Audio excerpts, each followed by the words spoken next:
السلام علیکم ویورز، حضور صلی اللہ علیہ وسلم کی کشتی۔ عرب کا مشہور پہلوان رکانہ آپ صلی اللہ علیہ وسلم کے سامنے سے گزرا۔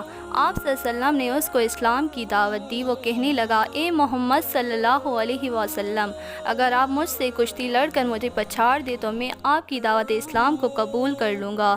حضور اکرم صلی اللہ علیہ وسلم تیار ہو گئے اور اس سے کشتی لڑ کر اس کو پچھاڑ دیا۔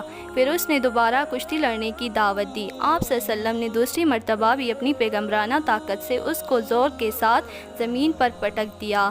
وہ دیر تک اٹھ نہ سکا اور حیران ہو کر کہنے لگا، اے محمد صلی اللہ علیہ وسلم، خدا کی قسم آپ کی عجیب شان ہے کہ آج تک عرب کا کوئی پہلوان میری پیٹھ زمین پر نہیں لگا سکا، مگر آپ صلی اللہ علیہ وسلم نے دم زدن میں مجھے 2 مرتبہ زمین پر پچھاڑ دیا۔ پھر یہ مسلمان ہو گئے۔ اگر آپ مزید ایسی اسلامک ویڈیوز دیکھنا چاہتے ہیں تو پلیز میرے چینل کو لائک، سبسکرائب اینڈ شیئر لازمی کریں۔